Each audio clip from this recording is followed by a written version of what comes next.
نحمده ونصلي على رسوله الكريم اما بعد فاعوذ باللہ من الشیطان الرجیم بسم اللہ الرحمن الرحیم۔ ناظرین، آج کی اس ویڈیو میں ہم بات کریں گے بدشگونی کا ثبوت قرآن اور حدیث سے۔ ناظرین، اللہ تعالیٰ نے قرآن مجید کے اندر ارشاد فرماتے ہوئے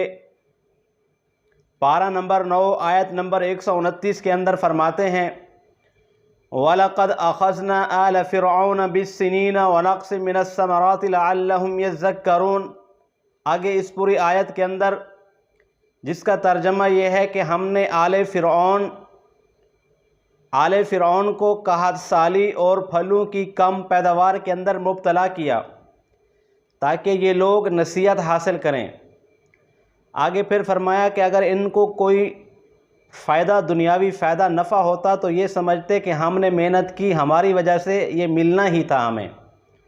اور اگر ان کو کوئی نقصان دنیاوی طور پر پہنچتا یا کوئی مسئلہ دنیاوی طور پر ان کو پہنچتا تو نعوذ باللہ یہ حضرت موسیٰ علیہ السلام اور ان کے ساتھیوں کو نحوست قرار دیتے تھے، یعنی ان کی وجہ سے کہ ہمارا نقصان ہوا۔ اللہ تبارک و تعالیٰ نے فرمایا کہ ہرگز ایسا نہیں، ان کا منحوس ہونا اللہ تعالیٰ کے ہاں ہیں، لیکن تم لوگ اس چیز کی عقل نہیں رکھتے۔ قرآن مجید کی اس آیت کے اندر جس کی تشریح کی جاتی ہے کہ آل فرعون کے اندر یہ تھا کہ اگر ان کا کوئی دنیاوی طور پر نفع ہوتا یا فائدہ ہوتا تو وہ یہ کہتے تھے کہ یہ ہماری محنت کی وجہ سے ہمیں صلہ ملا ہے، ہمیں کسی نے نہیں دیا ہے، ہم نے اپنی محنت کی، اس محنت کا ہمیں یہ نتیجہ ملا اور پھل ملا۔ اور اگر ان کو دنیاوی طور پر کوئی نقصان کا سامنا کرنا پڑتا یا دنیاوی طور پر ان کو کوئی مشکل پیش آتی تو نعوذ باللہ حضرت موسیٰ علیہ السلام کو اس چیز کا نام ٹھہراتے تھے کہ حضرت موسیٰ علیہ السلام کی موجودگی کو نعوذ باللہ نحوست قرار دیتے تھے کہ یہ ہمارا نقصان ان کی وجہ سے ہوا، بلکہ اللہ تعالیٰ نے ارشاد فرمایا ایسا ہرگز نہیں، نقصان اللہ تعالیٰ کے ہاں حکم سے ہوتا ہے اور اچھائی، نفع،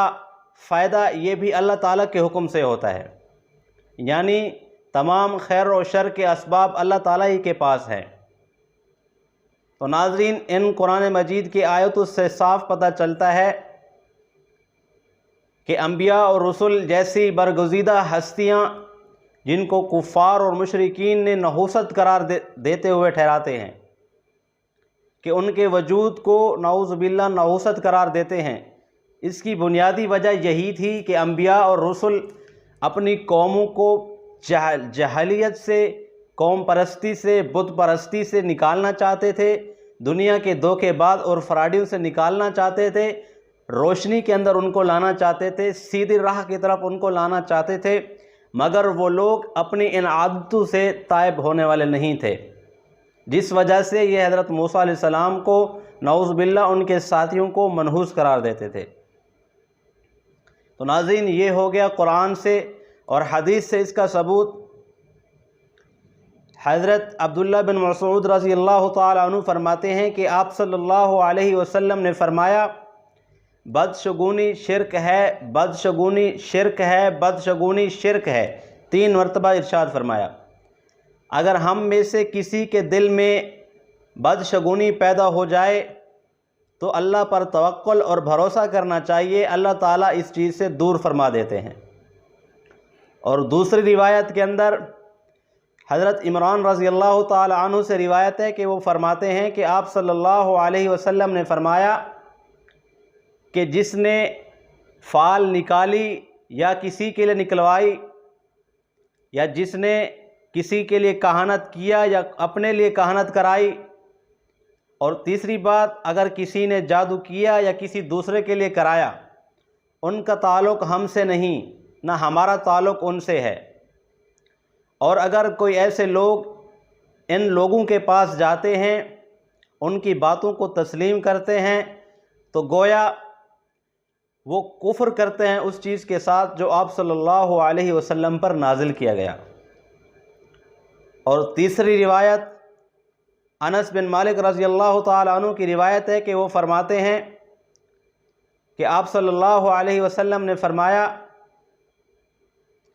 چھوت لگنا یہ کچھ نہیں ہے اور بدشگونی اس کی کوئی حقیقت نہیں ہے، بدشگونی کی کوئی حقیقت نہیں ہے، نیک فال اچھی ہے۔ صحابہ کرام نے فرمایا نیک فال کس کو کہتے ہیں؟ تو آپ صلی اللہ علیہ وسلم نے ارشاد فرمایا اچھی بات کا کرنا، اپنے منہ سے اچھی بات کا نکالنا اور اچھی اچھی باتوں کا سننا۔ تو ناظرین یہ تھی بدشگونی کا ثبوت قرآن و حدیث سے۔ مزید ایسی ہماری ویڈیوز دیکھنے کے لیے ہمارے چینل کو سبسکرائب کیجئے تاکہ آنے والی ہر ویڈیوز آپ آسانی کے ساتھ دیکھ سکیں۔ والسلام۔